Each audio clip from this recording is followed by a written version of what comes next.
चौथा श्रीनाथ हिंदी महोत्सव जमशेदपुर।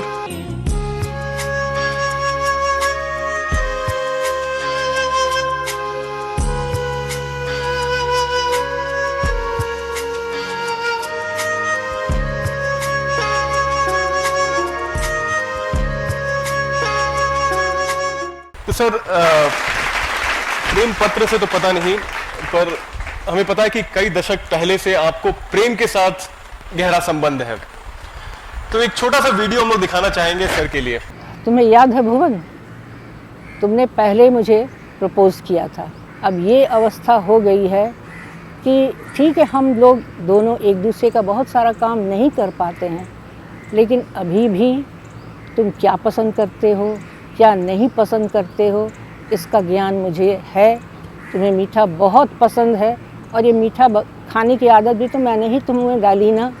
प्रतिदिन तुम्हारे लिए मैं कुछ न कुछ मीठा बनाती थी, और अब अवस्था ये हो गई है कि मैं नहीं बना पाती हूँ, तुम बाज़ार से लाते हो। ये भी मुझे अच्छा नहीं लगता है, लेकिन ये है कि तुम मीठे पर जो नियंत्रण नहीं कर पाते हो, ये मुझे बहुत बुरा लगता है।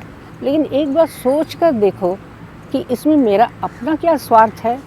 मैं चाहती हूँ कि तुम स्वस्थ रहो, किसी तरह की भी बीमारी तुम्हें ना हो, तो इसके चलते मैं तुम्हें रोकती हूँ। लेकिन अब मैं क्या करूँ, ये मेरा स्वभाव है, तुम भी जानते हो अच्छी तरह। मैं भी नहीं बदल सकती हूँ, और ना तुम इस उम्र में अपने आप को बदल सकते हो। तो ठीक है, जैसे हैं वैसे ही हम एक दूसरे को स्वीकार्य हैं कि जो बात किसी ज़माने में तुमने पहली बार कही थी, अब मैं ये कहना चाहती हूँ कि मैं तुम्हारे बिना अपने जीवन की कल्पना नहीं करती। ये जो लोकेशन था, इस जगह को लेकर कुछ पुरानी यादें आप ताज़ा करना चाहेंगे? ठीक इस प्रसंग पर आने के पहले दो बातें कहना चाहूंगा। पहली बात तो ये है कि जो वार्षिक पत्रिका प्रकाशित हुई है, उसमें मैत्रेयी बहन का पहला लेख है। बिल्कुल पहला लेख है, और हमने जानबूझकर यह निर्णय लिया कि भले ही ये सीधे सीधे हिंदी और उसकी समस्याओं को लेकर ना हो, लेकिन ये तो बुनियादी समस्या को लेकर है, मानवीय मूल की समस्या को लेकर है। जिस तरह से प्रेम हमारे जीवन से लुप्त होता जा रहा है, एक सच्चा प्रेम, एक ईमानदार प्रेम, एक भावनात्मक प्रेम, गहराई तक जो प्रेम उतर जाए, वैसा प्रेम खो रहा है। ये कहीं मैत्रेयी बहन ने उस ओर इशारा किया, और मुझे लगा जिस व्यक्ति में सचमुच प्रेम होगा, उसमें देश प्रेम भी होगा, भाषा प्रेम भी होगा, राष्ट्रभाषा का प्रेम भी होगा। और इसीलिए मैंने अपने संपादक मंडल से कहा, ये लेख सबसे ऊपर रहेगा। ये आधारभूत विषय है, बाकी समस्याएं तो उससे जुड़ी हुई है। और दूसरी बात, जो दो एक फिल्मी गीत दिखाए गए, बड़े प्यारे, बड़े रोमानी गीत हैं। अच्छा हुआ कि ये स्पष्ट हो गया कि किसी और ने ये प्रेम पत्र मैत्रेयी बहन को लिखे। अन्यथा जब हम दोनों को यहां बुलाया गया, तो मुझे शक हुआ कि लोग ये ना समझें कि मैंने इनको वो पत्र लिखे।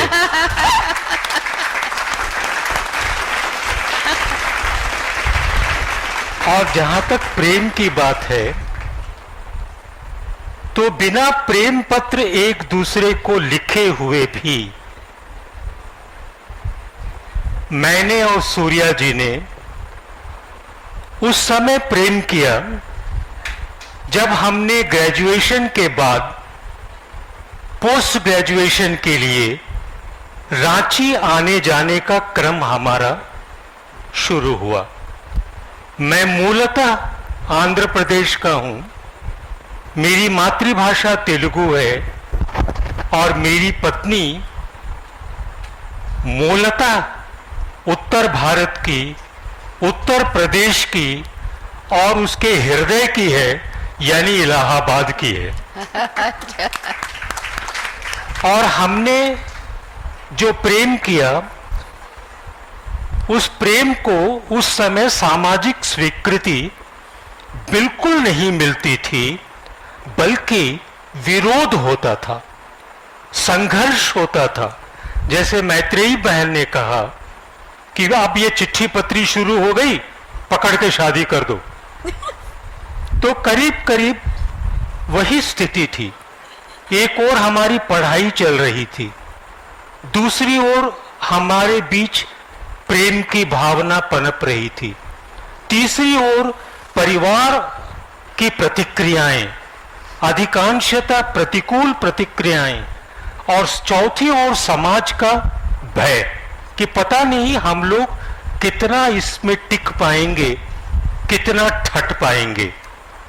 लेकिन बड़ों का, बुजुर्गों का आशीर्वाद और ईश्वर की कृपा,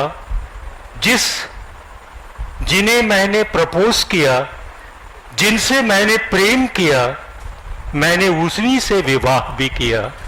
और आज हमारे विवाह को 55 वर्ष से ज्यादा बीत गए हैं। और एक सामान्य पति पत्नी में जिस तरह के भी संवाद और विवाद होते हैं, सब कुछ होता है, लेकिन हम आज भी उसी प्रेम की बुनियाद पर टिके हुए हैं।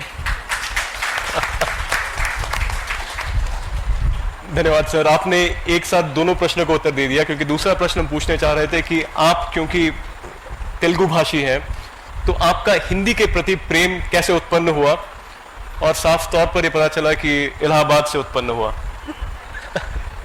एक बात मैं बोलना चाहूँगी। यहाँ पर अभी जब आप बता रहे थे अपने प्रेम के बारे में कि आपने जिससे प्रेम किया उसी से आपने विवाह किया, दो पुरुष बैठे हैं, दो महिलाएं बैठी हैं, दोनों पुरुषों ने प्रेम विवाह किया है और दोनों महिलाओं ने अपने माँ बाप की मर्जी से शादी की है। दूसरे के पूरक हुए जी, एक दूसरे के पर्याय हुए। इससे हमारा एक सामाजिक ढांचा दिखता है कि आज भारतवर्ष में प्रेम विवाह भी हो रहे हैं और सेटल्ड मैरिजेस जिसको कहते हैं वो भी हो रहे हैं, सेटल्ड मैरिजेस भी टूट रहे हैं और प्रेम विवाह भी सफल हो रहे हैं।